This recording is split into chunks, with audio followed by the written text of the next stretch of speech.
Hello, everyone, and welcome to week 7 of Poll 205 Women in Politics. This week, we're discussing women's experiences running for office. I'm going to try to make today's lecture a little on the shorter side because what I really want to focus on is spending our time in the discussion boards, really talking about these different questions that we're going to address in today's lecture and looking through all the different resources that I have provided for you this week. So we've spent a lot of time in this class so far talking about all the different factors and reasons that explain women's underrepresentation in government. And today I want to focus on a more kind of social or cultural aspect. Are women politicians held to different standards than are men? We're going to discuss a really important concept known as the double bind in this lecture.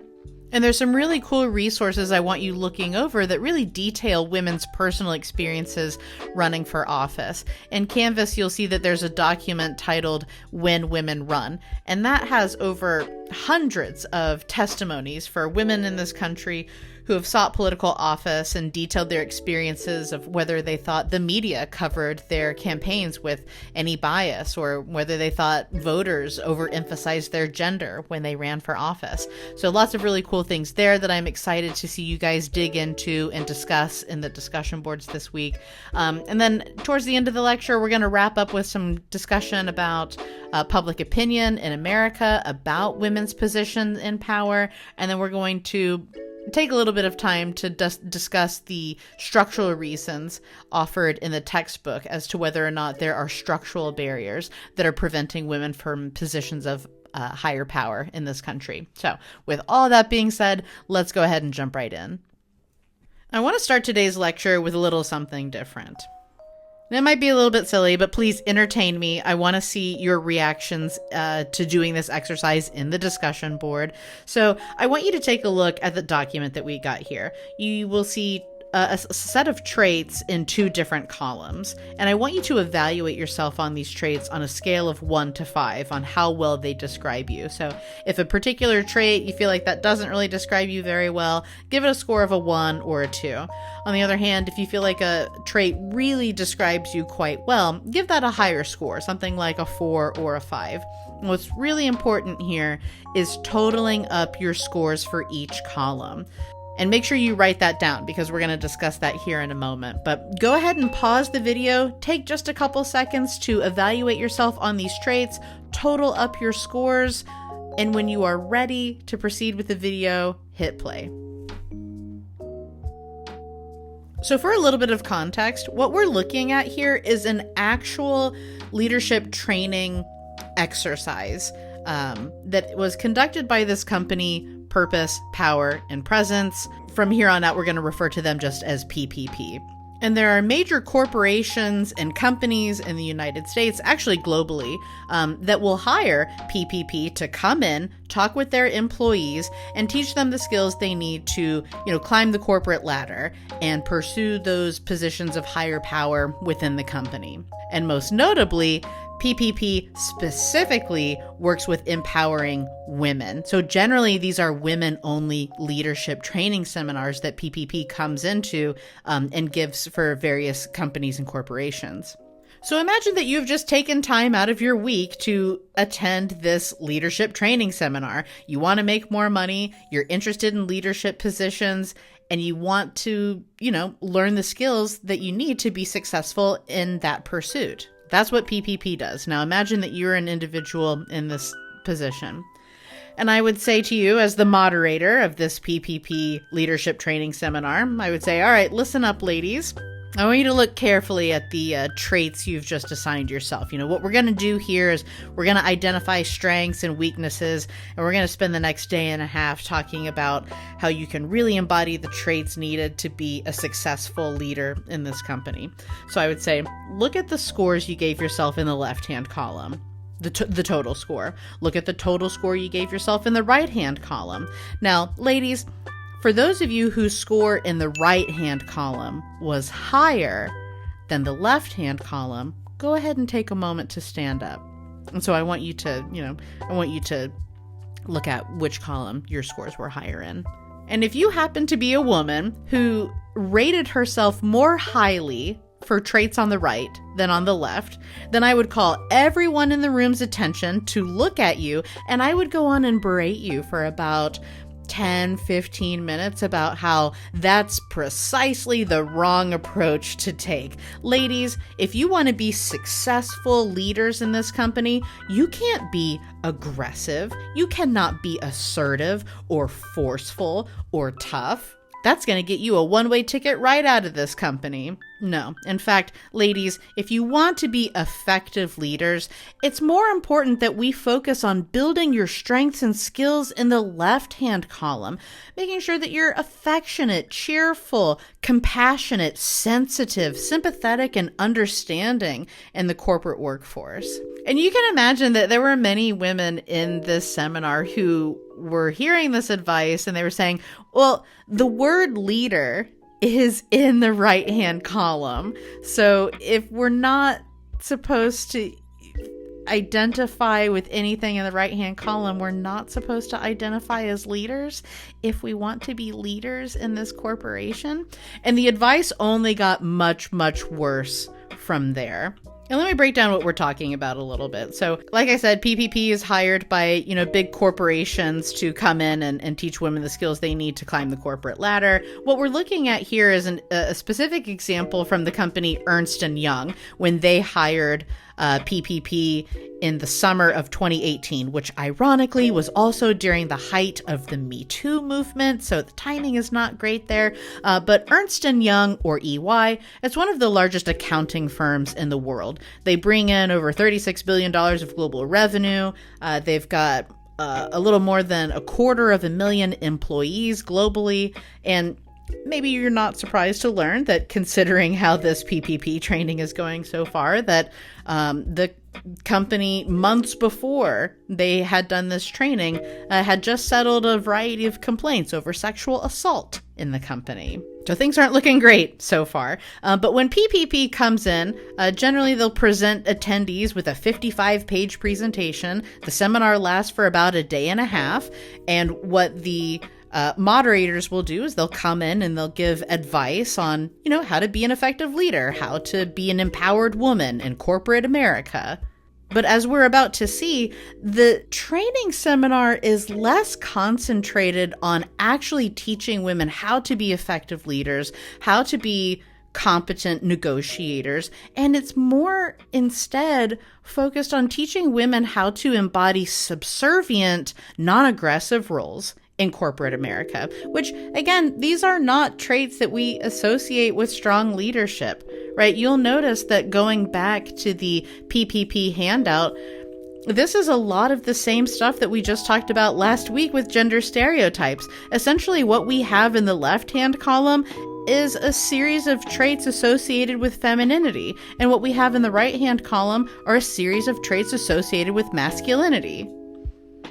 And because men have traditionally possessed and occupied positions of power, in our society, we often equate the traits of leaders to be highly masculine. So right off the bat, we have some really troubling advice being given from PPP to women who are interested in obtaining leadership positions in their company that, don't seek out traits that we associate with leadership. Instead, take a backseat. Be subservient in the workplace if you want to succeed. And I want to start with the first piece of advice that women attending this leadership training program were given, just to give you an idea of, all the different things that we're about to see here. So to kick off the seminar, the representatives from PPP began with this excellent quote.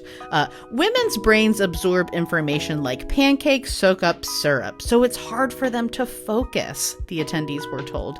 Men's brains are more like waffles. They're better able to focus because the information collects in each little waffle square. So not only is this entirely condescending, but it's also super problematic because it sounds a lot like something called phrenology, if you've heard of this.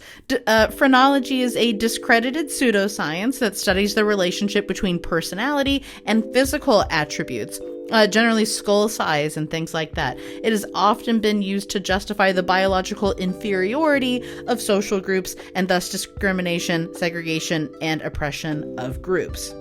The PPP training mainly focuses on the more kind of like behavioral and performative roles that people take in the workplace and how that translates to executive success. So this is also a excerpt of some of the advice that women were given about how to behave in the workplace. Don't directly confront men in meetings because men perceive this as threatening. Women do not. Meet before or after the meeting instead. In other words, don't exert any type of power or control in a meeting which may be perceived as you trying to control or dominate or have any type of competence over the discussion at hand. Second, if you're having a conversation with a man, cross your legs and sit at an angle to him. Don't talk to a man face to face. Men see that as threatening.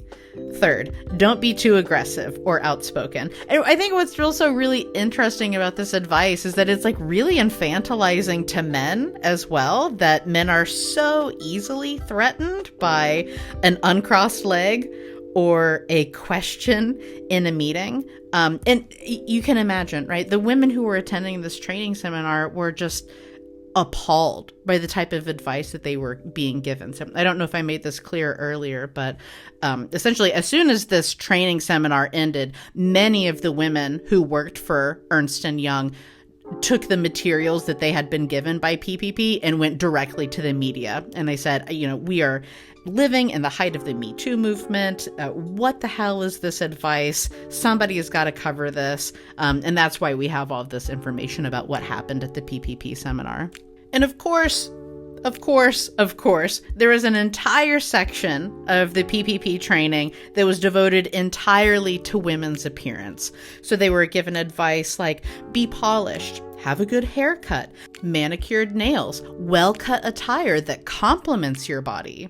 But then also to contradict that advice completely just a few pages later, but don't flaunt your body. Sexuality scrambles the mind. For men and women.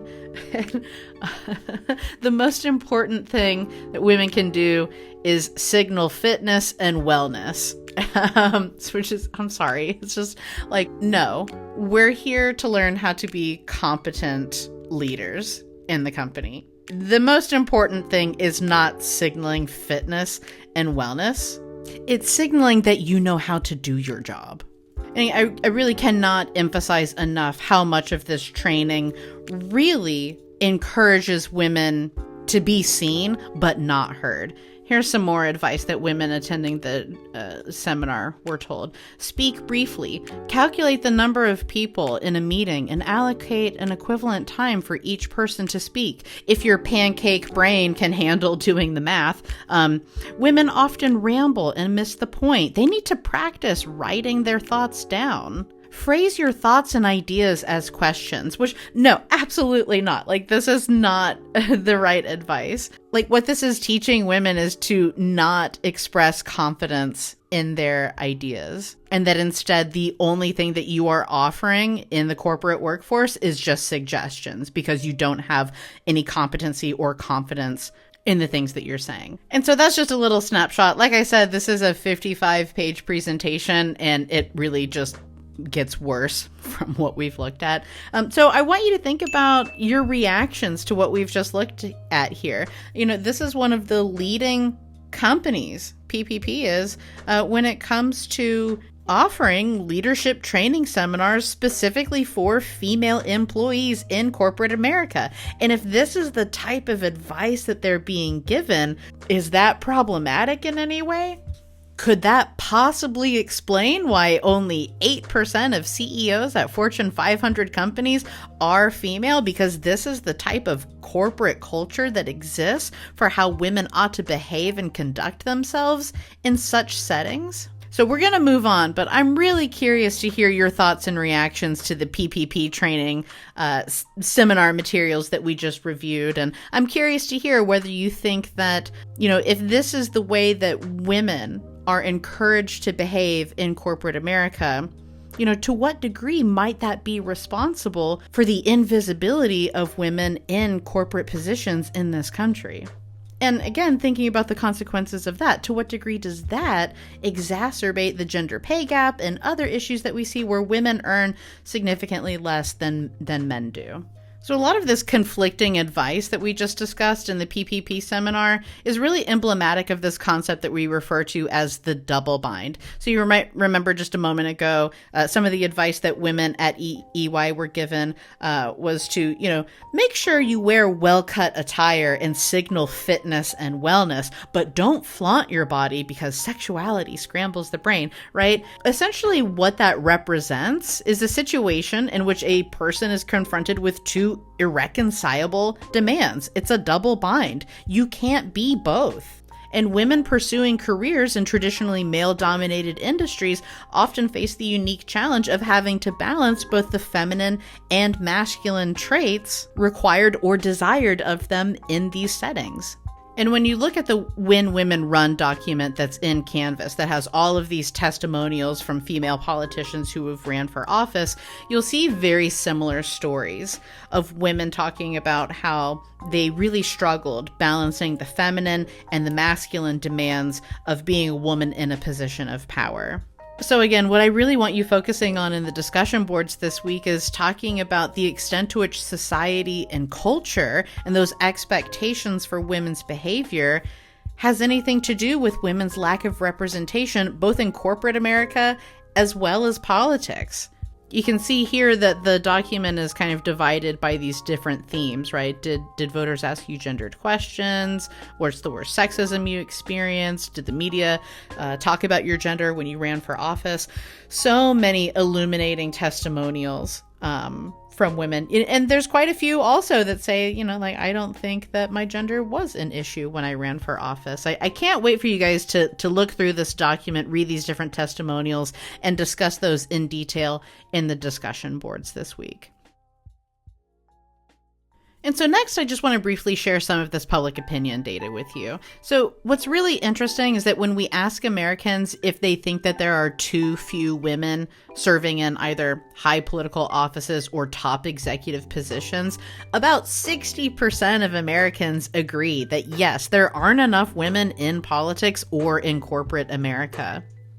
But when we ask individuals to drill down on why they think that is, we start seeing a lot more variance in people's responses.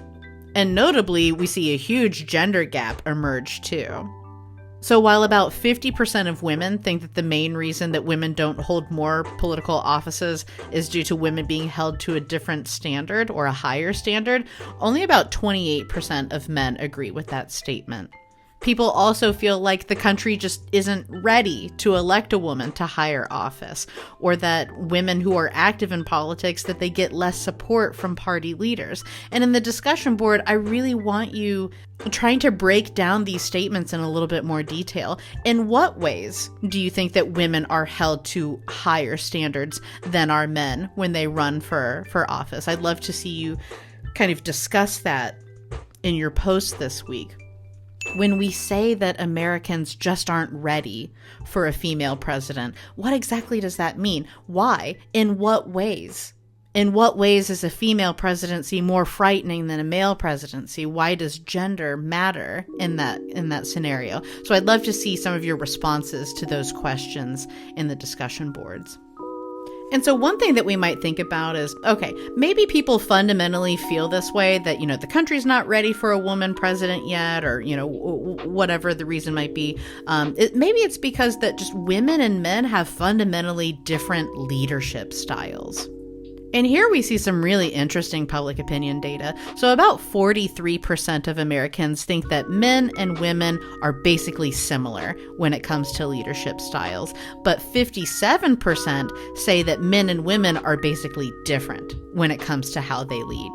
And these points are just super interesting that I want to share super briefly. So among this 57% of respondents who say that men and women are different in their leadership styles, they were then asked a follow-up question. Well, which one is better? Are men better at leading, or are women better at leading? And here we see a lot of uncertainty in this question. 62% said neither are better.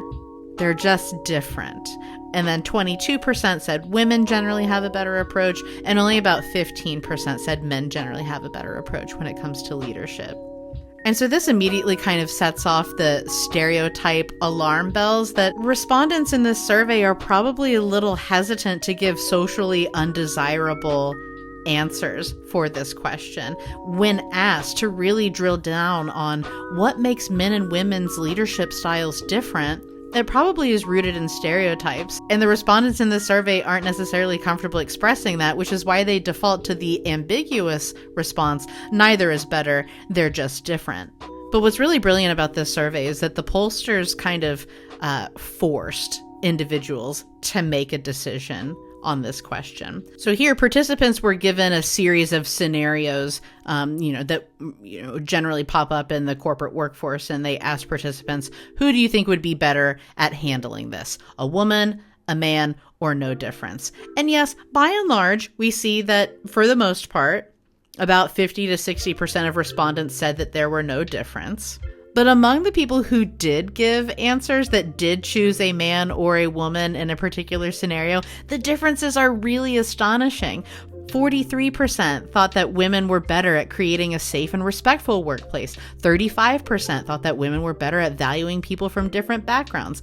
33% thought that women were better at considering the societal impact of business decisions.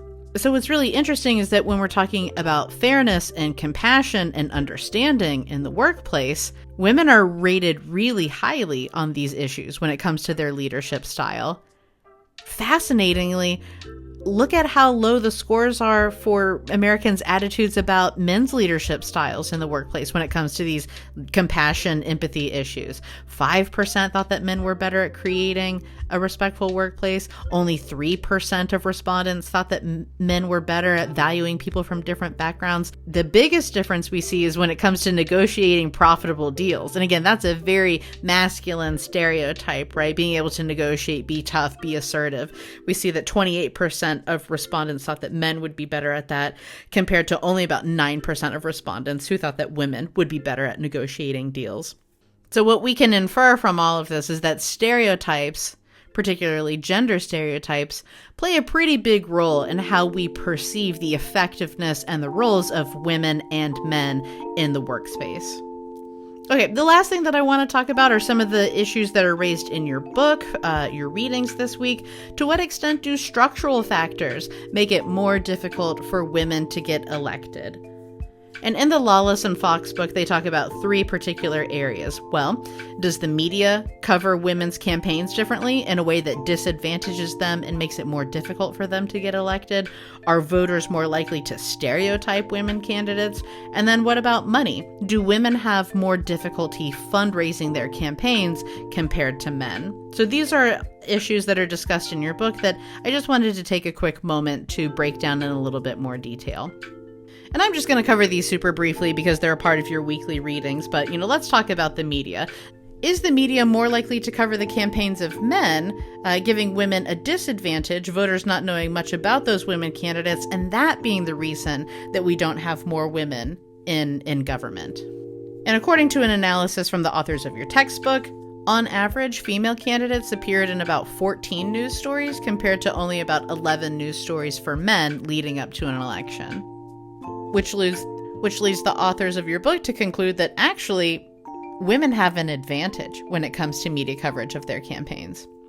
What about stereotypes? Are stereotypes responsible for why we don't see more women in office? Again, I kind of expressed some of my concerns with this analysis that the authors of your book go into in this chapter. We just spent all last week talking about gender stereotypes, where I argue that especially for voters who don't know a lot about politics or are just beginning to learn about a candidate, yes, the research suggests that gender stereotypes play a pretty big role in vote choice and candidate evaluations. But here, what the authors of your book have done is they've just asked voters a generic question about, the extent to which leadership characteristics describe Democrat and Republicans running in their district. And so in the absence of any kind of context, like, a speech or a campaign advertisement or a picture or something like that, it's not surprising that, both men and women candidates are evaluated as pretty strong leaders, competent, empathetic, trustworthy, and qualified by most Americans. So the main thing I want you taking away here is that, again, in the absence of context, gender stereotypes kind of play a minimal role when it comes to candidate evaluation. This leads the authors of your textbook to argue that, it might not be stereotypes that are responsible for explaining women's underrepresentation in government. And then the final thing that they investigate in this chapter is money. It's campaign finance, right? Maybe there are less women in political office because they have a harder time fundraising. And the data does not support that hypothesis at all. So this table is recreated from your textbooks, which is why it's 10 years out of date. But what we're looking at here are differences in campaign expenditures by men and women based upon their party and their status as a candidate. So are they an incumbent, meaning that they are somebody who has already been elected and they are seeking re-election? Are they a challenger, which means that they are challenging an incumbent and they do not currently hold office? Or is the election an open seat, meaning that two people are facing off against each other who have yet to hold political office? And what's really interesting is that while female incumbents in the Democratic and Republican Party don't earn as much as men, when we look at female challengers and female candidates running in open seats, they earn a lot more money than their male counterparts. This is particularly true for female Republicans challenging incumbents and female Republicans running in open seats. So again, your authors argue that actually when women run in these competitive races, right, where they're challenging an incumbent or there's an open seat, there's a lot of interest in those campaigns. And women do really, really well fundraising their campaigns. So money doesn't seem to explain women's underrepresentation. And I think we've talked about this a little bit already. It's something we're going to continue to emphasize throughout the rest of the class. But the number one reason that explains why there aren't more women in government is because they simply choose not to run. And if we want to see more women in office and higher positions of power, we need to stop giving them the PPP advice of look pretty, phrase all of your comments as questions, and don't rock the boat, and instead legitimately empower women and make them feel confident and assertive when it comes to expressing their ideas about politics. Okay, so in conclusion, is it more difficult for women to run for office than men? Well, according to these structural factors that we just discussed that were analyzed in the textbook, it doesn't seem to be the news media. In fact, when women run for office, they seem to get more coverage than men. When it comes to informed voters who actually know who their candidates are, it's probably not stereotypes that are playing a big role in women's lack of representation. And it doesn't seem to be the case that men are outraising women on the campaign trail. In fact, it seems to be the opposite, that, women don't have any trouble raising money for their campaign. So it doesn't really seem to be these structural factors that prevent women from obtaining these positions. What we focused on in this lecture instead has much more to do with society and culture's views about women and how they conduct themselves in these spaces. And so I'm really excited to read your post breaking this down in more detail, the role of culture in society when it comes to explaining women's underrepresentation in politics, in corporate America. And how do we change something like that, right? It's one thing to change campaign finance laws, right? And, help ensure more equity when it comes to how men and women raise money for their campaigns, but changing something like a cultural view on how women ought to conduct themselves in the workplace or in society or in politics, that's an entirely different question. So I'm excited to read your thoughts. Can't wait to see some of the testimonies that you pick out from the When Women Run document. I think that you'll really enjoy reading those testimonies of women who have ran for office, but I'm going to go ahead and end it there. I hope you enjoyed. As always, thanks for watching, and I'll see you in the next one.